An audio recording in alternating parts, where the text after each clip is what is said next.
એની ઉપર એક પોપટનું બચ્ચું રહેતું હતું. જો સમય શું કરે એની વાત. પોપટનું બચ્ચું એક માય કાંગલું મરવાની આળાએ જીવે એવું અહીંયા રહેતું હતું. એટલામાં ને એટલામાં ઉડે અને એ વડના પેપા ખાય. એ બાજુ પાણી હતું, પાણી પીવાનું મૂકી ક્યાંય જાય. એટલે એમના દૂધથી નીકળે, કોઈના જીવ લેવા જવા માટે નીકળે. એટલે પોપટના બચ્ચામાં જોઈ દાંત કાઢે.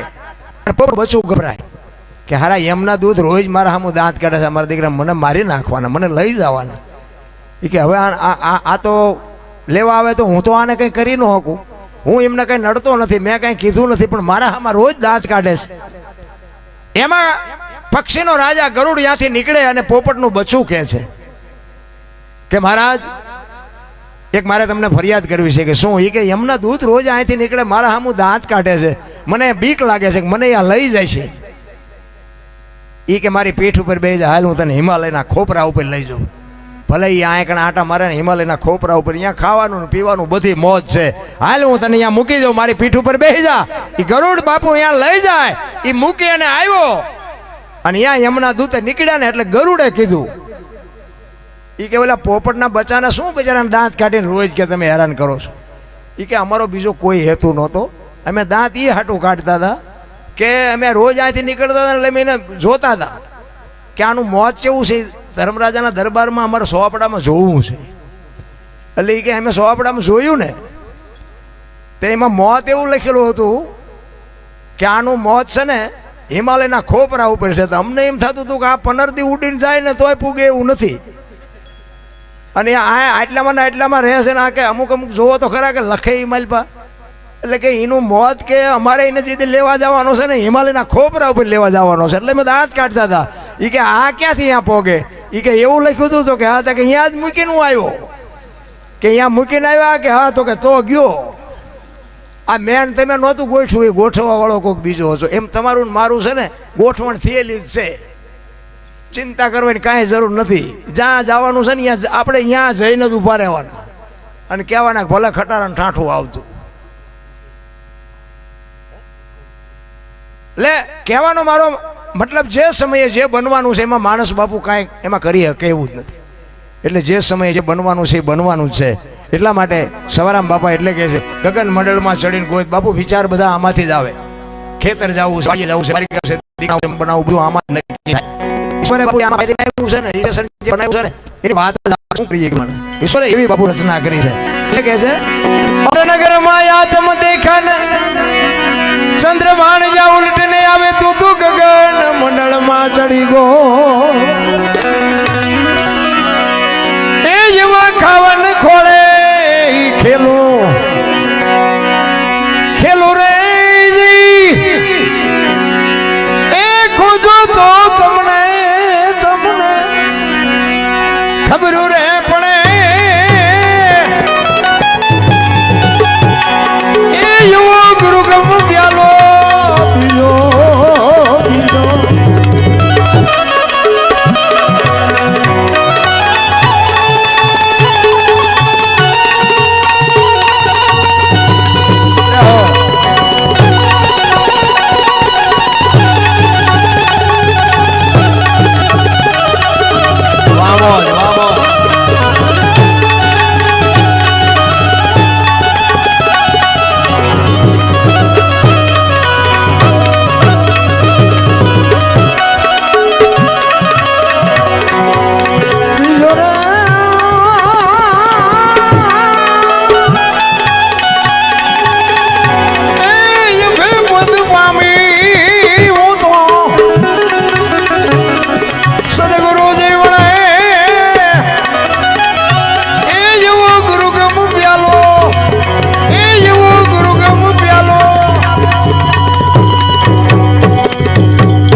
સુખમણા નારી સંગ રમતા તેથી પૂરી કરી હતી મારી. અત્યારે બાપુ અમુક જગ્યાએ જોઈને તો ભક્તિના નામના કેવા ખેલ થાય છે, માણસનો વિશ્વાસ ઉઠી જાય. તમે જોવો તો એવા બુદ્ધિના ગાળિયા થયા છે એક ભાઈ આમ દિવાલમાં ખીલી ખોડતો તો ઊંધી ખીલી હતી, માથું ખીલી દિવાલ કોઈને અણીયું ઉપર હથોડિયું મારે. અને એ કે કારખાના વાળા બુથિયું જ નથી કે ખીલિયું ઊંધિયું કાઢ્યું.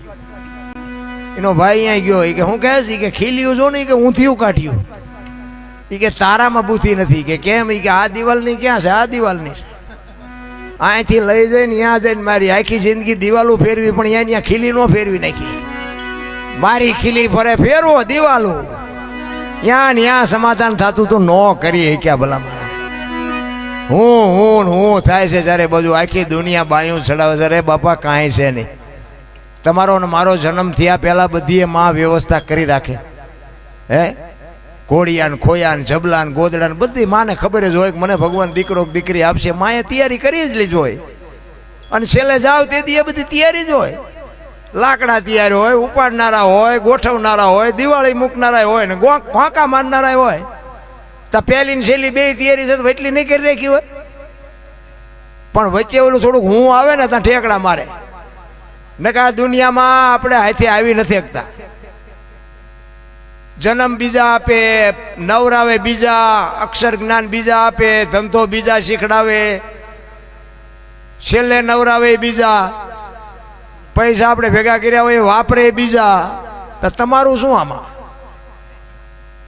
અને માણા 25 રૂપિયા માણા મારી નાખે. બોલો તો આપણને એમ થાય કે રામાયણ ક્યાં છે? અખિલ બ્રહ્માંડના માલિક રામચંદ્ર પરમાત્મા વનમાં ગયા ને, તેથી રામચંદ્ર પરમાત્મા લક્ષ્મણને કહે છે, લક્ષ્મણ કાલ હું આવતો રહીશ ને 14 વર્ષ પૂરા થઈ જાય, બાપનું ધ્યાન રાખજે, રાજનું ધ્યાન રાખજે, હું આવતો રહીશ કાલ. અને પછી લક્ષ્મણ કહે છે, મોટા ભાઈ મર્યાદાનો ભંગ થતો હોય તો મને માફ કરજો, પણ તમે મારા બાપ છો ને સીતા મારી માં છે, મારા મા બાપ વનમાં જતા હોય તો અયોધ્યા જેને જોઈને મુબારક.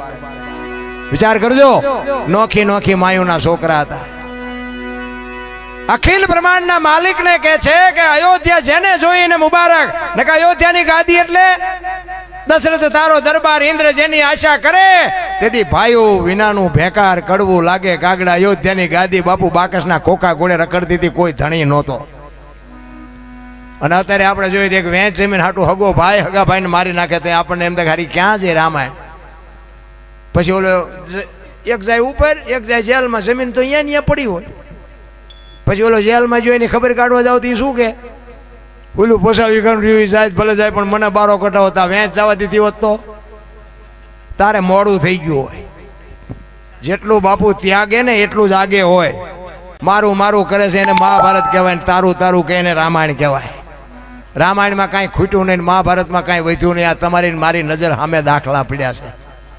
તોય બાપુ કહે છે નથી દેવું, નથી દેવું. મરો નો જો તો કરો જે કરતા હોય. સારી મા વગર બાપુ સારા સંતાન કોઈ દી ન થાય. ધરાવીને ધાનનો નીપજે, કુડવીને માડુનો હોય, જેહળ જકરા નીપજે જેની માં હોતલ હોય. હારી માં હું એટલે જ બેનુંને કહું છું કે રામાયણ ગીતામાં બાપુ ઉદરમાં સંતાનનો વિકાસ થતો હોય. રામાયણ ગીતા વાંચો બાપુ, દીકરા આપને ટેકો દે એવા જ થાય. માય કાંગલા કોઈ દી ન થાય.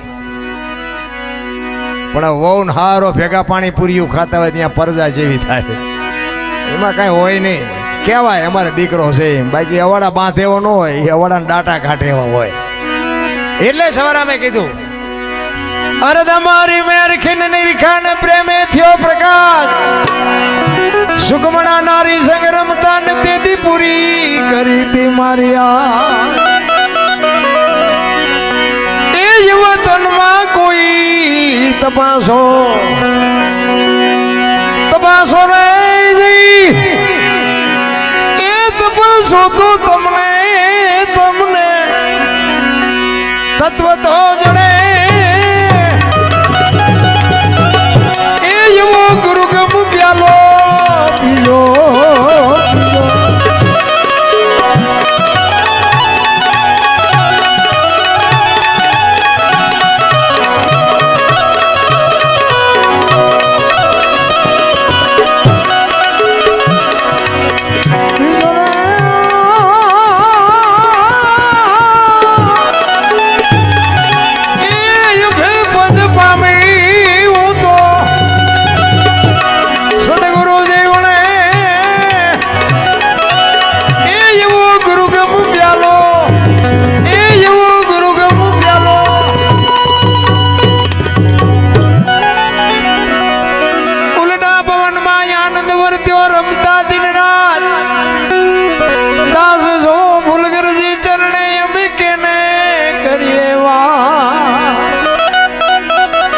સંતો તો રોયા છે ભાઈ આપણને સમજાવવા માટે. સવારામ બાપાએ તો છેલ્લી કડીમાં કીધું કે હું ઈશ્વર તો રાત ને દી ભેગા રમતા હતા, પણ મને કોઈક પૂછે તો સરનામું કહું ને, મને કોઈ પૂછતું જ નથી. સંતોની વાણી બાપુ એના રુદિયા રોવે છે. જેસલની વાણી એમ કે રોઈ રોઈ કોને સંભળાવું, મારો રુદિયો રોવે માયલો ભીતળ જલે. હે સતાર બાપુની વાણી કે જેને જેને કહું એ કયું નો માને, મૂર્ખો ગણી મને મારે છે લાતું નથી રહેવાતું, હવે નથી રહેવાતું. અમરમાની વાણી કે હાલ રે ફકીરી મારી દેવાંગી વિના બીજું કોણ જાણે. સંતો તો રોયા છે આપણા હાટું, પણ હવે આપણને મગજમાં ન ઉતરે સંતો શું કરે ભલા મને. બાકી તો બાપુ છે ને દુનિયામાં ઇતિહાસ રચાઈ ગયા છે, ભક્તિના રચાઈ ગયા છે, ખિસ્સા કાતરુંના રચાઈ ગયા છે, અને રોગના રચાઈ ગયા છે. તમારે શું નિશાળમાં એક સાહેબ ભણાવતો હોય, એક જ પાટિયા ઉપર ભણાવતો હોય, એ ડોક્ટરે એમાં જ હોય ને, વકીલે એમાં જ હોય ને, આતંકવાદી એમાં જ હોય, એ નોખું નથી ભણાવતું. તો શું લેવું એ તો એમ માલપા બેઠા હોય એને જો આ મોદી સાહેબ આપણા છે વડાપ્રધાન, એ ભણ્યા સ્થિત બીજા એમને નહીં ભણતા હોય તો બધા વડાપ્રધાન ન થવા જોઈએ. શું લેવું છે એ તો તમારે જોવાનું હોય. બાકી તો બાપુ જો આ દુનિયામાં એક ફરમાઈશ હતી ધરતીકપની, એક ધરતીકપની એક વાત નાની લઈ લઉં, પછી મારી વાણીને વિરામ આપવો, બહુ સમય નહીં લઉં. અમારે સુરેન્દ્રનગર જિલ્લાનું મૂળી તાલુકાનું ટીકર ગામ, ત્યાંનો એક અમારો રબારી આજ આ દુનિયામાં છે નહીં, ભીખાભાઈ નામ હતું. કાલ જ મારો એ ગામમાં પ્રોગ્રામ હતો ટીકર. એને બાપુ ધરતીકપની વાત લખી છે કે કઈ તારીખે આવ્યો હતો, કેટલા વાગે આવ્યો હતો, કેટલી તીવ્રતાનો આંચકો હતો, અને ક્યાંથી હાલ્યો, અને કેટલા ગામડા ગુજરાત રાજ્યના આવરી લીધા, અને એનો લાવારસ ક્યાં નીકળ્યો. એ બાપુ અમારા ભીખાભાઈ રબારીએ લખ્યું છે. એ કે ધરતીકપ કેવો આવ્યો હતો. 26મી જાન્યુઆરી 2001ની સાલ, તેથી હતો શુક્રવાર, સવારના 8:46 આંચકો લાગ્યો. 6.9 પ્રિન્ટા ધરાવતો આંચકો હતો, અને આનો લાવારસ ક્યાં નીકળ્યો? કચ્છમાં ભુજ શહેરથી ઈશાનની દિશા ઉપર 20 કિલોમીટર છેટે ધરતી તોડી અને લાવારસ નીકળ્યો, અને ત્યાંથી બાપુ આંચકો હાલ્યો, ગુજરાત રાજ્યના કેટલા ગામડા આવરી લીધા. એની થોડીક તમને યાદી કરાવું. જો સારું લાગે તો તાલી પાડજો. પૈસા તો ઘણા નાખ્યા, નો નાખો તો કાંઈ નહીં. એટલે અમારો ભીખાભાઈ કે પ્રથમ ભાગે જ્યાં પ્રગટ થયો કચ્છમાં ધ્રાંગ લોડાઈને ધ્રુજાવતો, ભુજને લીધો ભરડો, અંજારને આટો ફરી ખીડોઈ નાખ્યું, ખખડાવી બચાવને કર્યું ભાંગીને ભૂકો, રાપરને રમ ઢોળતો સામખિયાળીને નોરવા દીધી શાન કે ભાન કેર કર્યો કારો, ચૂથી નાખ્યો ચકલાનો માળો, બચાવો બચાવો ની થાય કિકિયારી નથી બચવાની ક્યાંય બારી, ત્યાંથી ઉભા રણમાં હાલ્યો, માળિયા માથે થઈ મોરબીના ઉડાડ્યા મોર, જામનગર માથે જડી બોલાવતો હાલારનો પકડ્યો હાથ, બહુ ધુણાવી બારાડી જૂના ગઢિયા લીધા, ઝપટમાં ડોલાયો દક્ષિણનો દરિયો, ત્યાંથી પાછો ફર્યો ભાવનગરને ભડકાવતો, વલભીપુર નાખ્યો ઓલોવી, નોરવા દીધી શાન કે ભાન કેર કર્યો કારો, ચૂથી નાખ્યો ચકલાનો માળો, બચાવો બચાવો ની થાય કિકિયારી નથી બચવાની ક્યાંય બારી, ગોહિલવાડમાંથી ગુંજાણો પોણા ભાગનું લીધું પાલીતાણા, બજરંગ બાપાની મેરથી બગદાણાથી બારો હાલ્યો, કાઠિયાવાડ કમકમાવતો, રાજકોટમાં રેલાણો 8 નંબર ઓડે અથડાણો, ચોટીલા હોરો થઈ સાયલાને કરી સાન લીમડીને મારતો ગયો, લપાટ ધોળકા ધંધુકા ધ્રુજાવતો, ભરૂચના ઉડાડ્યા ભભરા, સુરતને કરી સાન વાપી નાખ્યો ઓલોવી, નોરવા દીધી શાન કે ભાન ઘેર કર્યો કારો, ચૂથી નાખ્યો ચકલાનો માળો, બચાવો બચાવો ની થાય કિકિયારી નથી બચવાની ક્યાંય બારી, વાપીમાંથી વસુડો અમેરિકા જતા હળાથી પાછો પરવડ્યો, પાકિસ્તાનમાં કરાચીના ઉડાડ્યા કાગડા, દીવા દાડી ડોલાવતો, વળતો વળ્યો, અડધું લીધું અમદાવાદ, સાણંદ સોસડો થઈ લખતરને લગ પગાવતો, વઢવાણના પાડ્યા વાટ જોર કરી જોરાવનગર માથે મનાણો, રતનપરના રમડોળતો, સુરેન્દ્રનગર સોસડો થઈ દુધરેજના દેવળે દેખાણો, ઝાલાવાડ માથે ઝકડ બોલાવતો, ધાંગધ્રાને ધ્રુજાવતો, હળબલ નાખ્યું હલબલાવી, રણની ટિકિટને ટાળતો, સરા સોસડો થઈ દુધઈના દેવળે દર્શન કરતો, ખાટલીને ખકડાવતો, મૂળીમાં જઈ મલકાણો ત્યાંથી વળતો વળ્યો, આવ્યો મારા ટીકર ગામમાં આવીને કર્યું ટીખળ, ગામડે ગામડે ભૂકંપ ધારા ભણકારા ભણે ભીખો રબારી, આવું કેમ કર્યું કીર્તન, એવો ધરતીકંપ આવ્યો ને બાપુ, તેથી હા નહોતો હમાતો, હા કોઈ નહોતો. 15 વર્ષના સંબંધ બગડી ગયેલા, પણ તમે જોવો ને આમ કે આમ આંસકો માર્યો તો એક તપેલા રાંધીને ખાવા માંડ્યા, આપણને એમ થાય સમાધાન કોઈને કર્યું. હા નહોતો હમાતો, ઘર નહોતા હા કરતા ઘર. પછી ઓલો સર્વે કરવા સરકાર તરફથી સર્વે કરતા હતા કે નુકસાન થયું હોય ને એને કંઈક સહાય આપી, એમ એ અમુકને ખબર પડે ને રાતે ઊભા થઈને વંડીયું મીડિયા પાડવા. બોલો એક દી નથી ગયો ત્યાં તો વંડીયું મીડિયા પાડવા, અને એ વંડીઓ હજી પડી છે, તમારે જોયું હાલો મારી ગાડી ખાલી છે લેતો જાઉં, હજી પડી છે એ વંડીઓ. આટલું થવા છતાંય બાપુ જો તમને ને મને કુદરતનો ડર ન હોય અને વિચાર તો કરો ધરતી આમ હલી તેને કદાચ આમ કહીને આમ થઈ ગયો તો હું તમે શું કરત હે છતાંય જો તમને ને મને ઈશ્વર ઉપર જો ભરોસો ન હોય. અમે તો સુરેન્દ્રનગરમાં હતા ને થોડી થતી હતી તો મેં તો એક બેન કીધું મેં ચિંપા જઈશું આ મુંબઈ સુધી ડખ બખે છે થોડે મેળ પડે. અને બાપુ કુદરત જે દી ઉઠે ને કોઈ ન બચાવી શકે મારા બાપ. એ તો એનું તમારું ભજન હોય ને તો જ મારો રામ તમને ને મને બચાવે. બાકી જય ભગવાન. બધાય શાંતિથી સાંભળો. બદલ બધાનો આભાર. કાંઈ ભૂલચૂક થઈ હોય તો માફ કરજો. જય માતાજી, જય સિયારામ.